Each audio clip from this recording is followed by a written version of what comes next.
धातिर गमयति सुजनः सुकविर विघ्नाति केवलम काव्यम पुषणाति कमलंभो लक्ष्मीर रविर नयोजयति। हमारे शास्त्र कहते हैं हम कवि लोग, ये कवि लोग, वरुण जी को भी उससे अलग कर दीजिए, उस जल की तरह हैं जो कविता रूपी कमल का पोषण मात्र करते हैं, लेकिन आदरणीय करुण जी कविता के वो सूर्य हैं जो कविता रूपी कमल में सौंदर्य उत्पन्न करते हैं। इनके पास में बैठकर पढ़ना अपने आप में एक बहुत बड़ी उपलब्धि है, और आज वो इस मंच का संचालन कर रहे हैं, ये हमारे लिए सौभाग्य का विषय है और ये दिन हमारे लिए बहुत स्मरणीय है। पिताजी, इतना समय हो गया, मैंने पहली बार आपको संचालन करते हुए देखा और मैं अपने मन से आपको प्रणाम करता हूं। आइए मित्रों,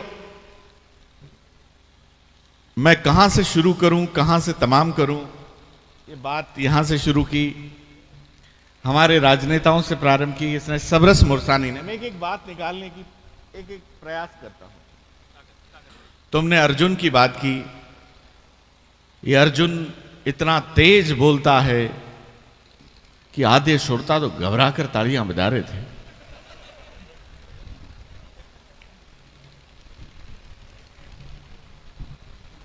करें तो क्या करें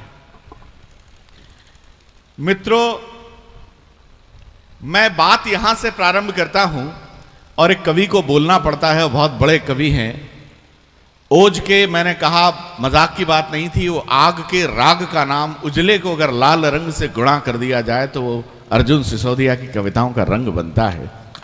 और जिस ऊर्जा के साथ आपने पढ़ा है, जिस शिद्दत के साथ आपने पढ़ा है, मैं आपको प्रणाम करता हूं, आपके लाल रंग को प्रणाम करता हूं। इस लाल रंग से मुझे लाल कृष्ण अडवाणी जी याद आते हैं,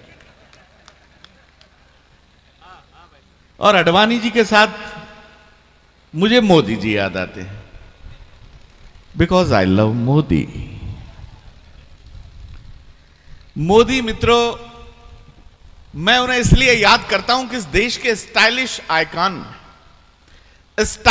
icon of India mister Narendra Modi, आप देखिए उनका पहला स्टाइल, जब वो प्राइम मिनिस्टर बने तो उन्होंने सबसे पहले शिक्षक दिवस पर बच्चों को संबोधित किया। ये उनका स्टाइल है, शिक्षक दिवस पर बच्चों को संबोधित किया। हो सकता है बाल दिवस पर शिक्षकों को संबोधित करें। और मेरी लुगाई मुझसे पूछ रही थी, क्यों जी ये करवा चौथ पर भी संबोधित करेंगे क्या? इतनी तालियों से काम नहीं चलेगा यार। अभी तो मैं स्टार्ट भी नहीं हूं, मुझे स्टार्ट होने में आधा घंटा लगता है। अब ये मुझसे पूछ रहा था, ये सबरस मुरसानी, हे भगवान, ये मोदी नोट बदलने की तरह लुगाई बदलने की भी कोई स्कीम चला दे। अब आप कल्पना कीजिए, ठीक नोट बदलने की तरह पुरानी लुगाई जमा कराओ और बैंक से नई प्रत्याहृत कर लो, विड्रॉ कर लो। ये कल्पना मात्र देखिए कितना सुख देकर जा रही है, कितना सुख देकर जा रही है। सबरस बड़ा इंटेलिजेंट आदमी, ये मुझसे बोला, भाई साहब मोदी जी स्टाइलिश आदमी, ये इसमें भी अपनी स्टाइल दिखाएंगे। इन्होंने 1000 का नोट बंद करके 2000 का शुरू किया, तुम 40 की लुगाई जमा कराओगे या 80 की टिकाएंगे? मोदी जी तो मोदी के साथ। आप देखिए इस तरह वो स्टाइलिश आइकॉन है। मित्रों, अभी यमराज के पास, ये बिल्कुल नई बात है, वरुण जी आपको समर्पित करता हूं। यमराज ने देखा कि हिंदुस्तान की मृत्यु दर कम हो गई है, यह बहुत प्रामाणिक आंकड़ा बोल रहा हूं, हिंदुस्तान की मृत्यु दर बहुत कम हो गई है। तो उन्होंने अपने पीए से कहा, मिस्टर गुप्ता, मिस्टर चित्रगुप्ता,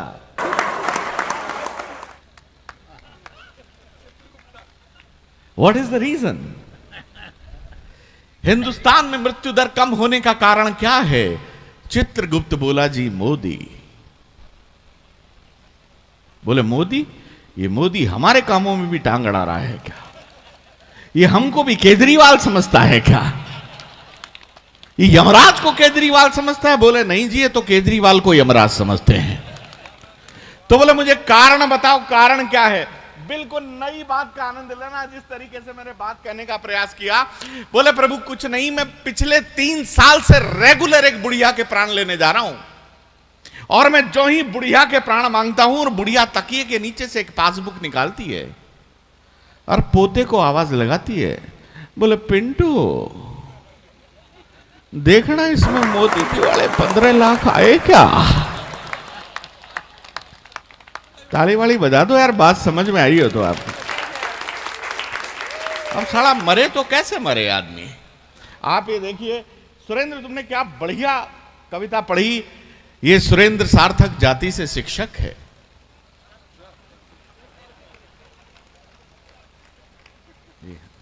जाति से शिक्षक है। मित्रों ये बड़ा द्वंद्व में रहता है।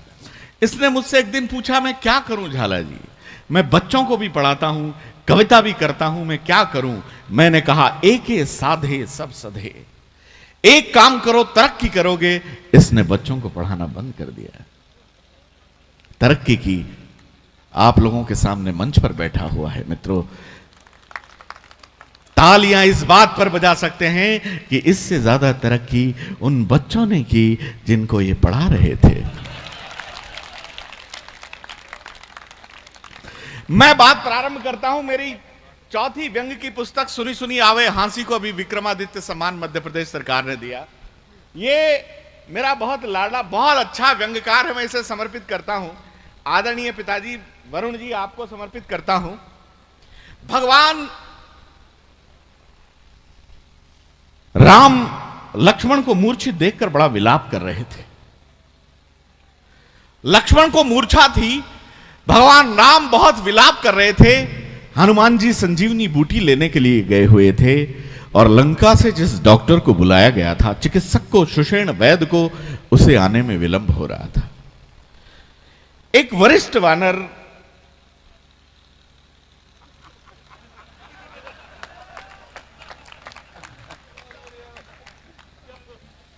से भगवान की यह दशा नहीं देखेगी।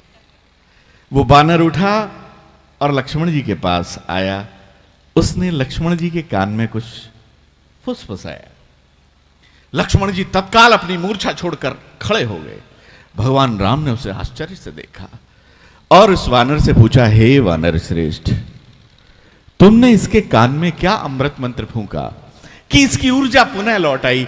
वानर बड़ा विनम्र था, बोले प्रभु कुछ नहीं, मैंने केवल आपका नाम लिया था। भगवान ने जब ज्यादा जिद की तो वानर ने बताया, प्रभु कुछ नहीं, मैंने भैया लक्ष्मण के कान में केवल इतना सा कहा था, ये जो डॉक्टर लंका से तुम्हारा इलाज करने आ रहा है, इसने बिहार से MBBS टॉप किया है।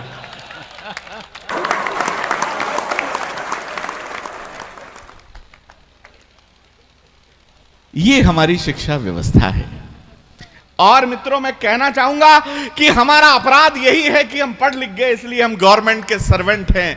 बात आप तक पहुंचे तो एक एक श्रोता की व्यंग, विद्रूपता और विसंगति पर आपका आशीर्वाद चाहूंगा। हमारा अपराध केवल यही है कि हम पढ़ लिख गए इसलिए गवर्नमेंट के सर्वेंट हैं, नहीं पढ़ते तो गवर्नमेंट होते। क्या बात है, वाह वाह वाह। और मैं जिस तरीके से बात कहने का प्रयास करता हूं, भ्रष्टाचार की बात की। मैं पिछले दिनों डालस अमेरिका में था।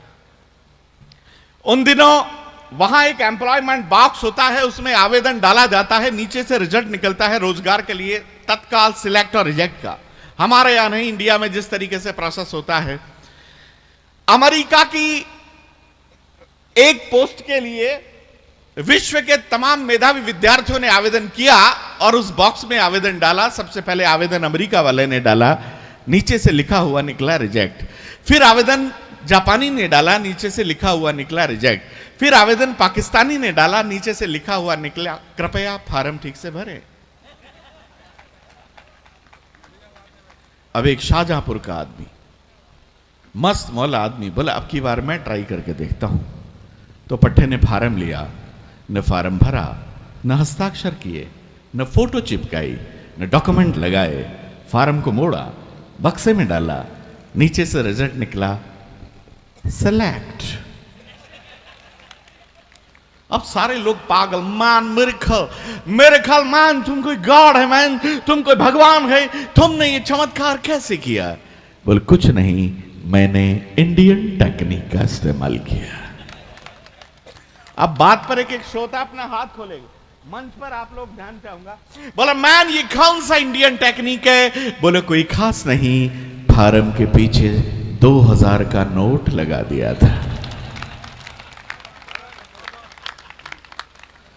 जिस भ्रष्टाचार को समाप्त करने की हम बात करते हैं मित्रों, मैं एक गद्य व्यंग, एक गद्य नाट्य, पिताजी मैंने एक नया प्रयोग किया, गद्य नाट्य आपको समर्पित करता हूं, आप लोग आनंद लेंगे। ये भ्रष्टाचार इस संसार से कभी समाप्त नहीं किया जा सकता, क्योंकि ये पैदा हुआ सागर मंथन से। सागर को जब मथा गया तो उसमें से 14 रत्न निकले, धेनु, धनु, धन्वंतरी, अमी, अबाज, गजराज, श्री, रंभा, वारुणी, 14 रत्न निकले और 15वां और सप्लीमेंट्री रत्न था भ्रष्टाचार। पहला भ्रष्टाचार, तालियां बजा सकते हो तो मैं बहुत प्रामाणिकता के साथ कहना चाहता हूं आदरणीय पिताजी की उपस्थिति में, पहला भ्रष्टाचार यहां से प्रारंभ हुआ कि सारी अच्छी अच्छी चीजें देवता ले उड़े। इसका इको खत्म कर दो। सारी अच्छी अच्छी चीजें देवता ले उड़े, दैत्यों के हिस्से में केवल 3 चीजें आई, एक जहर, एक शराब और एक भ्रष्टाचार। दैत्य इन तीनों चीजों को लेकर भगवान भोलेनाथ के पास गए। तुमने भोलेनाथ की बात की, जिस भ्रष्टाचार को मिटाने की बात की, दैत्य भगवान भोलेनाथ से जाकर बोले, हे भोले, दारू पर तो हमारा कॉपीराइट, दारू तो हम किसी को नहीं देंगे, लेकिन ये जो जहर है और ये जो भ्रष्टाचार है, इन दोनों में से आपको एक चीज लेनी पड़ेगी। भगवान भोलेनाथ की बात पर इस पूरे सदन की चेतना चाहूंगा और मंच की भी चेतना चाहूंगा। मैं अपने बड़े भाई सुरेंद्र को समर्पित करता हूं। भगवान भोलेनाथ बोले, अगर मैं भ्रष्टाचार को भी अपने गले लगाऊं, इससे तो अच्छा मैं जहर पी जाऊं। क्या बात है, वाह वाह वाह। अगर मैं भ्रष्टाचार को भी अपने गले लगाऊं, इससे तो अच्छा मैं जहर पी जाऊं। भगवान भोलेनाथ ने भी भ्रष्टाचार लेने से इनकार कर दिया। अब बचा भ्रष्टाचार जो दैत्यों के हिस्से में आया। दैत्यों ने उसे मजबूरी में अपने गले लगाया और परिणाम स्वरूप, चमत्कार स्वरूप, दैत्यों ने अपना अगला जन्म भारत में सांसदों और विधायकों के रूप में पाया। सांसदों और विधायकों के रूप में पाया। सांसद, ये भ्रष्टाचार समाप्त नहीं हो सकता। हमारे देश में ऐसे ऐसे चमत्कार करने वाले पात्र हैं मित्रों। एक पात्र जिसको मैं और ज्यादा प्रेम करता हूं, वो संसार का, इस ब्रह्मांड का इतना मासूम आदमी है मित्रों, इतना मासूम आदमी है कि नाव में बैठकर जा रहे हैं और गलती से नाव में एक छेद हो जाए तो पानी निकालने के लिए बगल में ही दूसरा छेद कर देते हैं।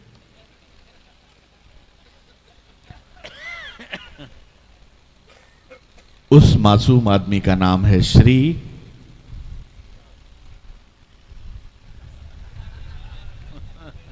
राहुल गांधी। नहीं, उनका नाम है श्री राहुल गांधी। राहुल गांधी गए बाबा जी के पास में।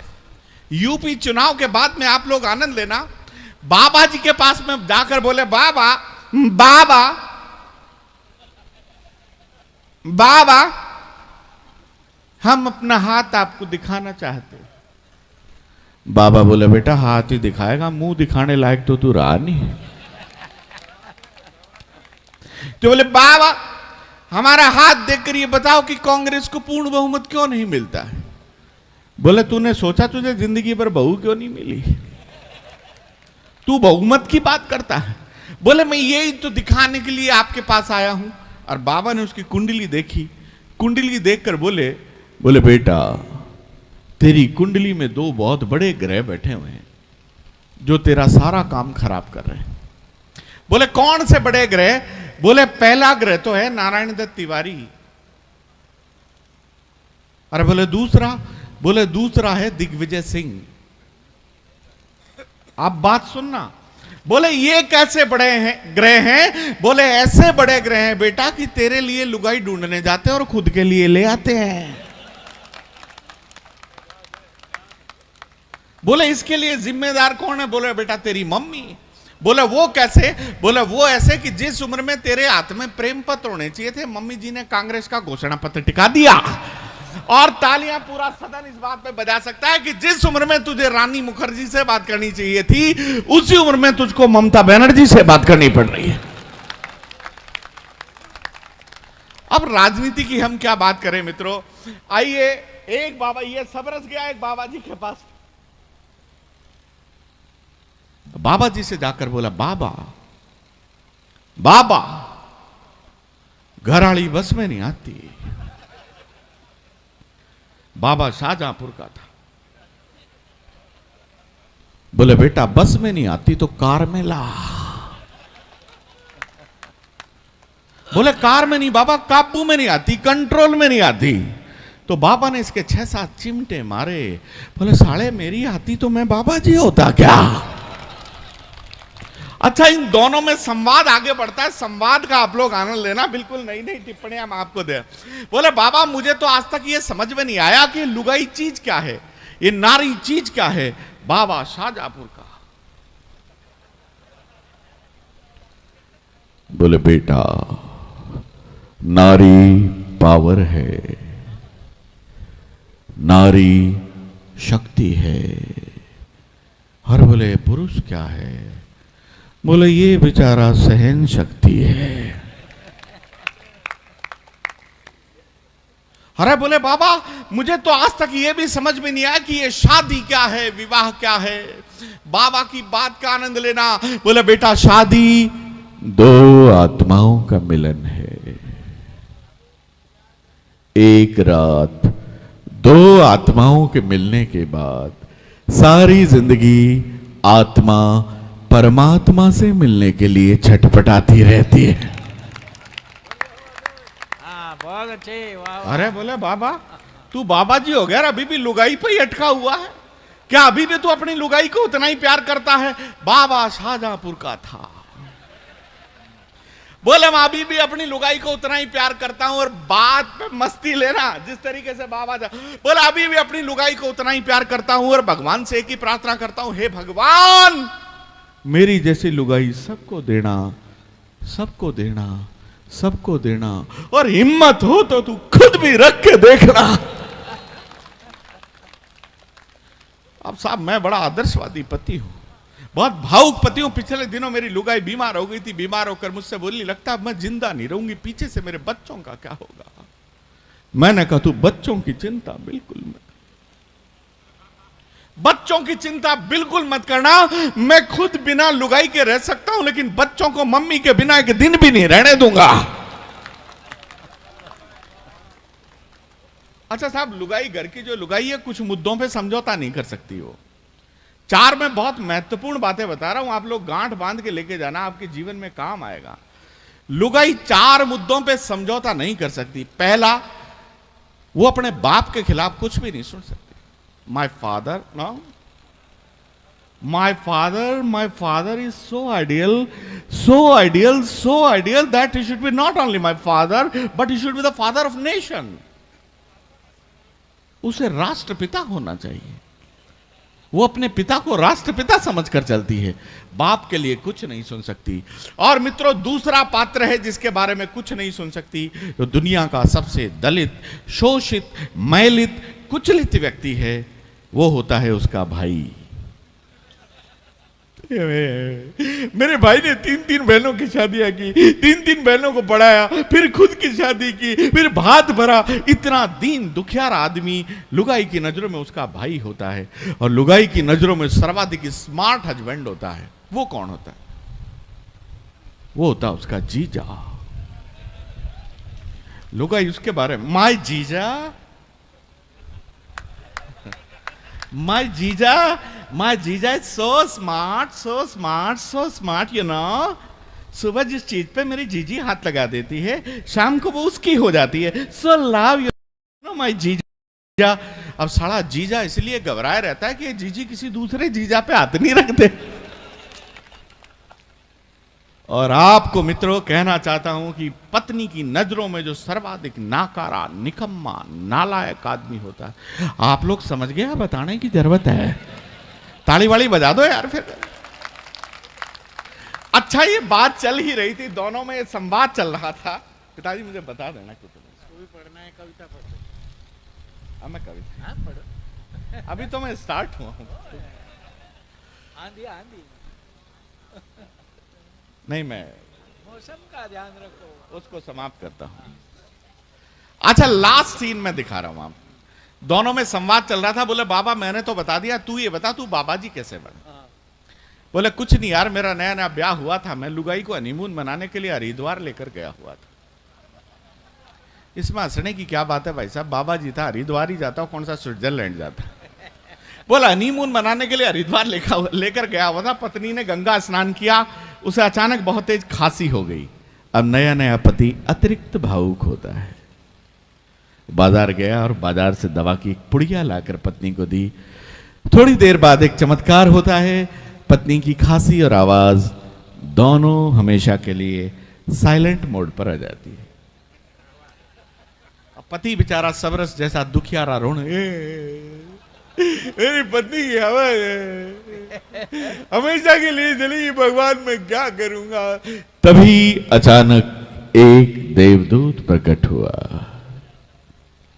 प्रकट होकर बोला, किम कारणम रुदनम करोति वत्सः, क्यों रो रहा है। महाराज मेरी पत्नी की आवाज, अब मैं क्या करूंगा। देवदूत बोला, पगले ऐसी पत्नियां तो करोड़ों जन्म की तपस्या के बाद प्राप्त होती। बोले प्रभु ये बोल नहीं पाएगी, इसका मैं क्या करूंगा। देवदूत बोला, पगले अगर तुझे बोलने वाली चाहिए तो तू मेरी रख ले। ये कहकर देवदूत अंतर्ध्यान हो गया।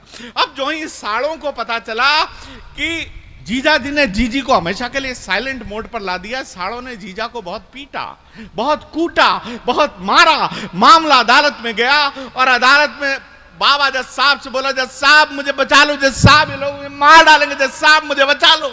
जज ने कहा, साले तेरे तो कर्म ही ऐसे, तूने तेरी नई नई लुगाई को हमेशा के लिए साइलेंट मोड पर ला दिया, साले तेरे तो कर्म ही ऐसे।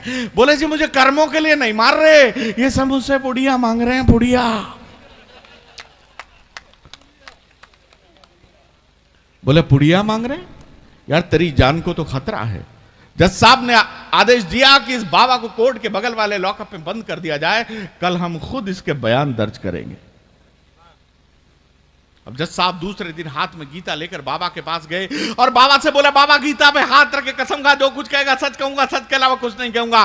बाबा ने गीता पे हाथ रखे कसम खाई, जो कुछ कहूंगा, सच के अलावा कुछ नहीं कहूंगा। जज साहब बोले, एक पुड़िया और है क्या। बहुत बहुत धन्यवाद। आइए अब मैं बुला, नहीं कविता तो सुनानी नहीं, बैठने को नहीं कहा था, कविता सुनाने को कहा। एक कविता सुनाओ पढ़ने का। अच्छा बात, कविता तो सुनानी पड़ेगी।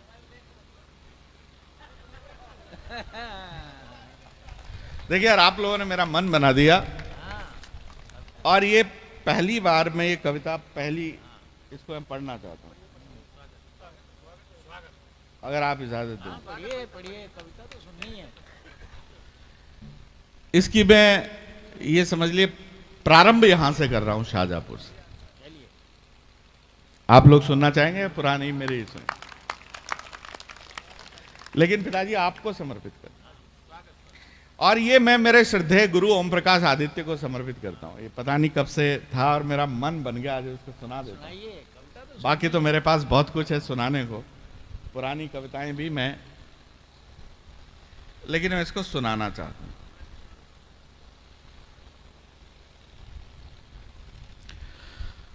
भगवान सुन लो मेरा क्रंदन, वही शैली उन्हें याद करें, मैं श्रद्धेय गुरु जी को समर्पित करता हूं। भगवान सुन लो मेरा क्रंदन, करता हूं शश्वत अभिनंदन, तेरे सारे काम अलग हैं, नाम अलग, प्रतिमान अलग है, पूजन अर्चन अलग अलग है, नीति दंड विधान अलग है। तेरी सारी संरचना में मात्र पुरुष की धाक अलग है। 56 इंची सीने वाले इन मर्दों की बात अलग है। क्या बात है, क्या बात। तुमने इस स्वच्छंद पुरुष की, उच्छृंखल आनंद पुरुष की कैसी हाय मुनादी कर दी। तुमने उनकी ऐसी तैसी करने उनकी शादी कर दी। अब बात यहां से प्रारंभ होती है। एक भक्त शादी करके भगवान से अपना दुखड़ा रो रहा है और भगवान उसका दुख सुनने, बस ये भक्त और भगवान का संवाद है। ये व्यंग विनोद वहां से निकल रहा है, आप लोग उसका आनंद लेंगे मित्रों। तुमने उनकी ऐसी तैसी करने उनकी शादी कर दी।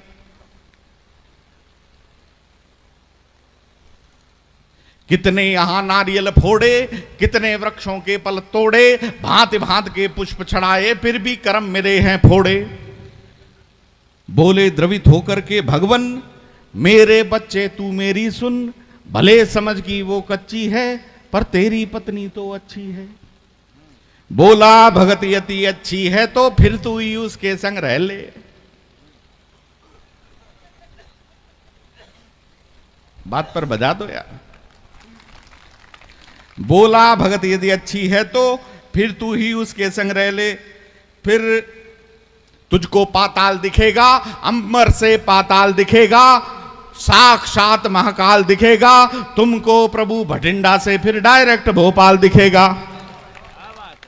ये तुमको प्रभु भटिंडा से फिर डायरेक्ट भोपाल दिखेगा। क्रोधित होकर भगवान बोले, फिर सृष्टि से भूचाल दिखेगा, अंबर से पाताल दिखेगा, साक्षात महाकाल दिखेगा। तुमको प्रभु भटिंडा से फिर डायरेक्ट भोपाल दिखेगा। ये कहकर फूट फूट कर रोया और आंसू की जड़ी लगा दी। मैंने तो उर्वशी मांगी थी, तुमने सुरपनखा पकड़ा दी। क्रोधित होकर भगवान बोले, सुनने अपनी आंखें खोले, मुझसे यदि बकवास करेगा 10-10 शादी करवा दूंगा। भक्त और भगवान का संवाद चल रहा है। बोले भक्त मित्र के घर में क्या हुआ साहब, छोटी छोटी बारीक बातें, ये मनोविज्ञान स्त्री पुरुष का, दंपति का आप लोग आनंद लेंगे। भक्त बोला भक्त मित्र के घर में एक दिन करने गया डिनर में, मैंने भाभी के भोजन की खुलकर खूब प्रशंसा कर दी। कहते ही खूब बवाल हो गया, सुनते ही पत्नी का मुख फिर फूल फूल फुटबाल हो गया। और रात को मुझसे बोली, अब तो सुबह ब्रेकफास्ट भी भाभी जी से बनवा लेना। अब तो सुबह ब्रेकफास्ट भी भाभी जी से बनवा लेना। फिर एक दिन मत गई मारी, हाय करीना ने एक साड़ी एक पिक्चर में पहन रखी थी। मैंने बस इतना बोला था, ये साड़ी अच्छी लगती है। मैंने बस इतना बोला था, ये साड़ी अच्छी लगती है। इतना कहते शामत आई, घर आकर बोली गुर्राई, मुझे छोड़ अच्छी लगती है दुनिया की हर एक लुगाई। मुझे छोड़ अच्छी लगती है दुनिया की हर एक लुगाई। हे भगवान क्या क्या बतलाऊं, दिन भर वो बकबक करती है। स्त्री क्या मैं यदि भैंस की बात करूं तो शक करती है। स्त्री क्या मैं यदि भैंस की बात करूं तो शक करती है। भगवन चक्र सुदर्शन धारो, मुझसे पतित पति को तारो। अपना पांचजन्य फिर फूंको, या फिर मुझ पर घोटा मारो। कर दो मेरा काम तमाम, त्राही माम। फिर भगवान बोलते हैं भक्त से, भगवान बोले धीरज धारो, ऐसे अपने को मत मारो। तेरे तो बस एक मात्र है, मेरे तो 16,000 हैं। भगवान बोले धीरज धारो, ऐसे अपने को मत मारो। तेरे तो बस एक मात्र है, मेरे तो 16,000 हैं। तेरी तरह दुखी होकर मैं शंकर जी के पास गया था। भोले बोले आज रूठ कर देवी पीहर चली गई है। नर हो या के नारायण, सबकी हालत की जैसी है। नर हो या के नारायण, सबकी हालत की जैसी है। तुमको बालक क्या बतलाएं, पास हमारे तू आया है, बोल कहां पर हम सब जाएं। पास हमारे तू आया है, बोल कहां पर हम सब जाएं। बहुत बहुत धन्यवाद, नमस्कार।